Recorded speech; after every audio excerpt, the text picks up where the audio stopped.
Trump মাস্কের উষ্ণ সম্পর্ক কতদিন টিকতে পারে? আমিরাতে ইসরায়েল নাগরিক খুনের ঘটনায় ৩ জন গ্রেফতার। ঢাকার আকাশ মেঘলা থাকতে পারে, বৃষ্টি হবে কবে? দোকানপাটে দখল রাজধানীর বেশিরভাগ ফুটপাত, মানুষ হাঁটবে কোথায়? বিছানায় পড়েছিল মোস্তাকিনের গলা কাটা দেহ। সর্বশেষ থাকছে শুল্ক কমলেও আমদানি বাড়েনি নিত্যপণ্যের, দামও চড়া। এতক্ষণ শুনলেন সংবাদ শিরোনাম, এবার থাকছে বিস্তারিত।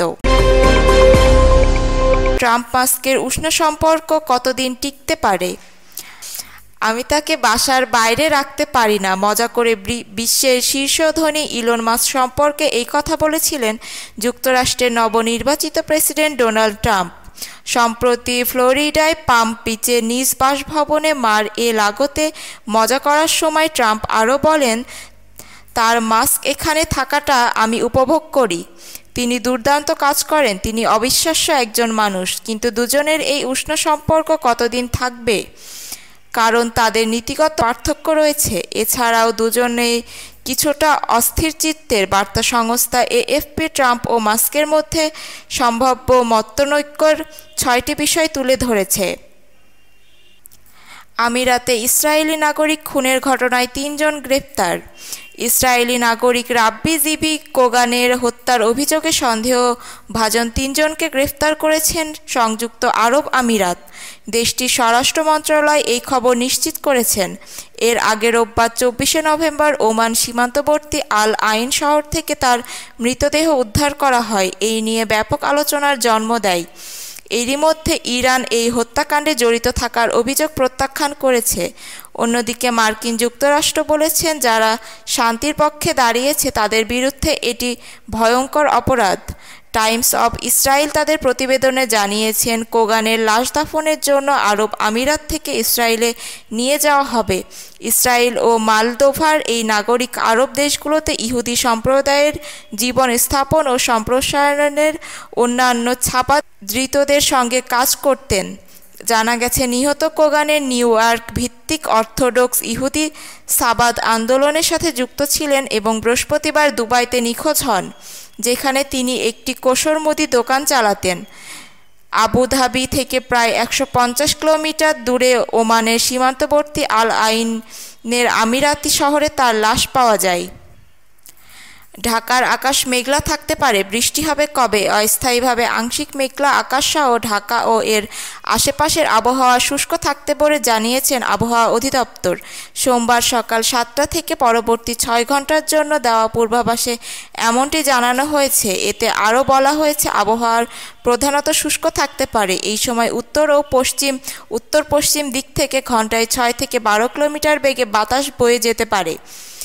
পূর্বাভাসে বলা হয়েছে, শেষ রাত থেকে ভোর পর্যন্ত সারা দেশে কোথাও কোথাও হালকা থেকে মাঝারি ধরনের কুয়াশা পড়তে পারে। দিন ও রাতের তাপমাত্রা কিছুটা কমতে পারে। এছাড়াও দিনের তাপমাত্রা সামান্য কমে যেতে পারে।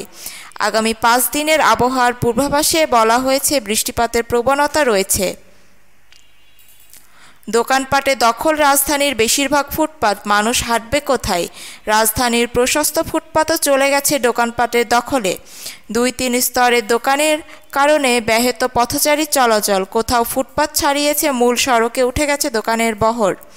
সংকুচিত হয়েছে ব্যস্ত রাজপথ। জীবনের ঝুঁকি নিয়ে রাস্তায় চলাচল হচ্ছে নগরবাসীকে, বাড়ছে দুর্ঘটনা। এইসব উচ্ছেদে এখনও দৃশ্যমান কোনো পদক্ষেপ নেই 2 সিটি কর্পোরেশনের। ছোট ছোট দোকানে ক্রেতা বিক্রেতার ভিড় দেখে বোঝার উপায় নেই এটি আদতে ফুটপাত। পথচারীদের হাঁটা চলার জন্য থাকলেও চলে গেছে পুরোপুরি হকারদের দখলে। মিরপুর 10 নম্বরের ফুটপাত নেই পা ফেলার জায়গাটুকুও। মূল সড়কের পাশে 30 ফুট চওড়া ফুটপাত, অথচ সেখানে বসেছে 2-3 স্তরের দোকানপাট। শুধু মিরপুর নয়, নগরীর অন্যান্য এলাকায় ফুটপাতের এই একই দশা। নিয়ম ভেঙে কোনো ফুটপাতেই বসতে হয় দোকানে। ব্যবসায়ীরা বলেছেন, ভিন্ন কোনো ব্যবস্থা করা হলে ফুটপাতে বসবেন না। ঢাকার 2 সিটি কর্পোরেশনের পক্ষ থেকে পথচারীদের হাঁটার জন্য প্রশস্ত করা হয়েছিল সড়কের 2 পাশের ফুটপাত।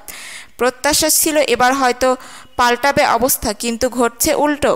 এই প্রসঙ্গে ডিএসসিসির প্রধান নির্বাহী কর্মকর্তা বলেন, পরবর্তী সময়ে পরিস্থিতি ভিন্ন রকমের ছিল, কিন্তু এখন আমরা এই কাজগুলো করার কথা ভাবছি। আশা করা যায় অবৈধ দখলদার আছে, তারাও আমাদের সহায়তা করবে। 5 আগস্ট হাসিনা সরকারের পতনের পর অন্তর্বর্তী সরকারের কাছে মানুষের প্রত্যাশা আকাশচুম্বী। নগরবাসীর চাওয়া দ্রুত দখলমুক্ত করে ফিরিয়ে দেওয়া হোক তাদের হাঁটার পথ। বিছানায় পড়েছিল মোস্তাকিনের গলাকাটা দেহ।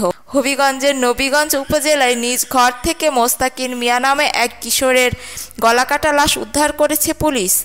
রোববার 24 নভেম্বর রাত 11:30টার দিকে কালিয়ারভাঙ্গা ইউনিয়নের পুরানগাঁও গ্রামের বসতঘর থেকে মোস্তাকিন মিয়ার লাশ উদ্ধার করা হয়। নিহত মোস্তাকিন মিয়া কালিয়ারভাঙ্গা ইউনিয়নের পুরানগাঁও গ্রামের মৃত জাফর মিয়ার ছেলে। তিনি পেশায় রাজমিস্ত্রি ছিলেন। ঘটনার সত্যতা নিশ্চিত করেছেন নবীগঞ্জ থানার ওসি মোহাম্মদ কামাল হোসেন।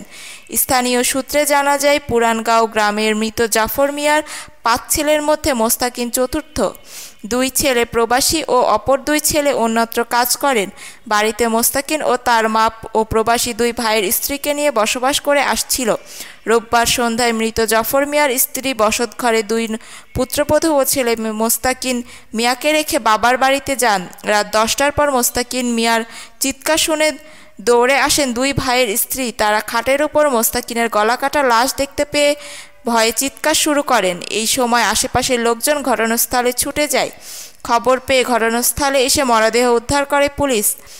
কালিয়ারভাঙ্গা ইউনিয়ন পরিষদের চেয়ারম্যান ইমাদুল হক চৌধুরী বলেন, নিজ বসতঘরে মোস্তাকিনের গলা কেটে হত্যা করা হয়েছে। বিষয়টি খুবই দুঃখজনক। ঘরে তখন শুধুমাত্র 2 ভাইয়ের স্ত্রী ছিল।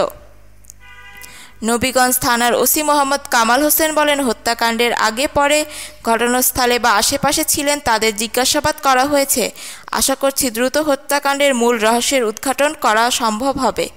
শুল্ক কমলেও আমদানি বাড়েনি, নিত্যপণ্যের দামও চড়া। শুল্ক কমানোর পরও চাল আমদানি হয়েছে 15,000 টন। দাম বেশি পড়ায় আগ্রহ কম আমদানিকারকদের। 55 কোটি ডিম আমদানির অনুমতি এসেছে মাত্র 10 লাখ টাকা। শর্তের বেড়াজাল। আলু আমদানি হয়েছে 40,000 টন, দাম বেড়েছে। নিত্যপণ্যের দাম কমাতে আমদানি বাড়ানোর উদ্যোগ নিয়েছিল সরকার। কমানো হয়েছিল শুল্ক কর, কিন্তু 1 মাসে আমদানি তেমন একটা বাড়েনি। অবশ্য ব্যবসায়ীরা বলেছেন, আমদানির অনুমতি দেওয়া ও শুল্ক কর কমানোর একটি সুফল হলো বাজারে স্থিতিশীল হয়েছে। 2-1টি পণ্যের দাম কিছুটা কমেছে, কিন্তু ভোক্তারা বলেছেন বাজার এখনও চড়া। কিছু ক্ষেত্রে দাম বেড়েছে। সরকারের শুল্ক কর তুলে নিয়ে প্রায় 15 লাখ মেট্রিক টন চাল আমদানি অনুমতি দিয়েছে, কিন্তু জাতীয় রাজস্ব বোর্ড NBR সূত্রে জানিয়েছেন আমদানি হয়েছে মাত্র 15,000 টন চাল। এদিকে সরকারি সংস্থা ট্রেডিং কর্পোরেশন অব বাংলাদেশের TCB হিসেবে 1 মাসে ঢাকার বাজারে মোটা চালের দাম সর্বনিম্ন। ভিডিওটি ভালো লাগলে লাইক, কমেন্ট অ্যান্ড শেয়ার দিয়ে আমাদের পাশে থাকবেন। ধন্যবাদ।